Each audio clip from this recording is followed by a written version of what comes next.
All right, now we're going to move on and talk about the new phonograms that we have for the week. We actually have 2 new phonograms, and you learned so many phonograms so far this year. So at some point during today or tomorrow, you are going to spend time practicing those, all those other phonograms, and we normally do that, don't we, in each video at the beginning, but this week's a little bit different, so go ahead and practice them when you have an opportunity, all right? So here's our 2 new sounds, all right? Let's look at the first one. This phonogram has 2 letters, doesn't it? E and W, okay? So already you should be getting a clue as to what kind of phonogram it is. Is it a vowel phonogram, a consonant phonogram, an R-controlled phonogram, a multi-letter phonogram? Let me give you the 2 sounds that this phonogram makes. Are you ready? So it goes oo or you. Can you say that? Oo, you. Now let me give you some words like flew. Hear the oo sound? And few, like I have just a few jelly beans. All right? Now, what do you think? Do you think I can use this at the end of an English word? Thumbs up or down? I can. This is oo, you that I may use at the end of an English word. All right? It's a vowel phonogram too, because look, my mouth is open the whole time. Ooh, I can sing it. You. All right? This next one is a phonogram that is tricky in English, and lots of people get so confused by this phonogram because it's always at the end of words.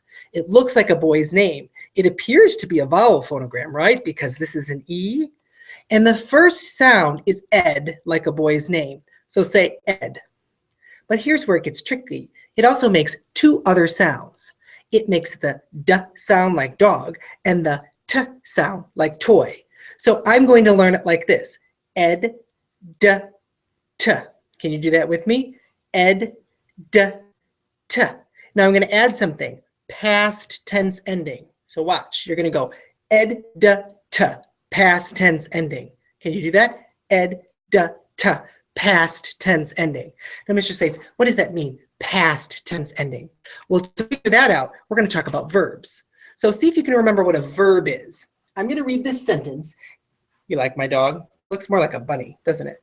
Anyway, don't judge my drawing. Here's what I want you to do. After I read this sentence, I want you to see if you can figure out what the verb is. Remember, verb is action. Whatever the subject in the sentence is, what its action is. The dog plays with the, I put top. What I meant to say is toy. I apologize. The dog plays with the toy. So quick, think, what is the verb in that sentence? What is the action? Plays, right? Plays. Now what this means is that the dog can be playing with it like right now. The dog plays with the toy.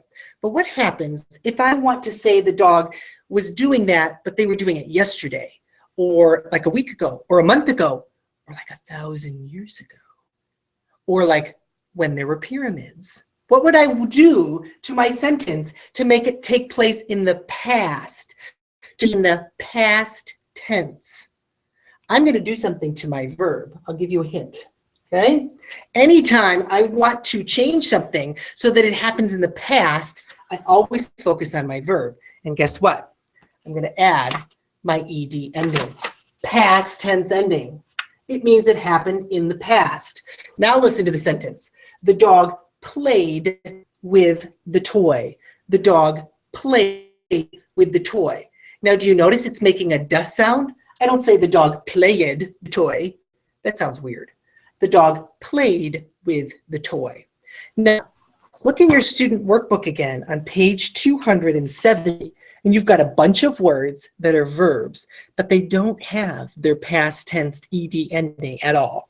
You also have a chart that says ed, duh, and ta, like this. Ed, duh, ta. And then it says irregular, okay? Regular means normal, right? Ir is actually what's called a morpheme that changes the word to mean not normal. So if you're irregular, you're not normal. If something is irregular, it's not normal. It's not typical, right? So look at this word, the dog played with the toy. If I was writing this word in my chart, I would put play here with my ed, and I'd put it under the duh, because it's making a duh sound, played. Now let's look at our first word in your chart, start. So let me read the word with its past tense ending, and let's figure out which column it should go in. Started, like I started to work on the video. Started. Do you hear the ed sound? Start ed. I have an Uncle Ed, by the way, and that's what I hear in that word. So look, I'm going to put it here. Start ed. Start ed. Sorry, I'm being a little sloppy. Started, because I hear the ed sound. Let's go across. Help. Helped. Helped. I hear a T. Do you hear a T? I hear a T. I definitely hear a T. Helped. Helped. Okay? So I'm going to put it here because in that word, the ed past tense ending is making a T sound like Tom. Helped. Helped. No, there's no T there. I don't write helped like this. That's just weird. Doesn't even look weird. It's irregular. All right? So I put my ed past ending. Here's what you're going to do.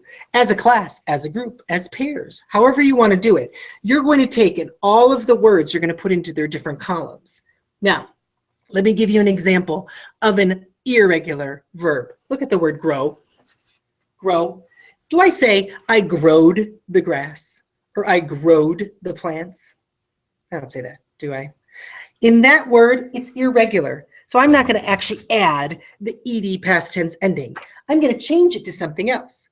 So if I grow something, but I did it a while ago, what would I say? I grow the grass, I growed the grass, I grew it. So I would put it here, grew, because it's irregular. Now, here is one thing you are going to do. Mr. Slade, what's the rule? When does it go ed? When does it go duh? When does it go tuh? Well, there is one rule related to when it says ed, like my Uncle Ed. So here's what you're going to do.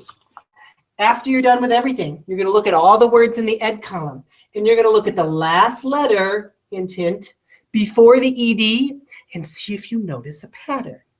When words that have a past tense ending are making an ed, like my Uncle Ed sound. You and your teacher go over this, go over it together, and see if you can figure out the pattern. All right?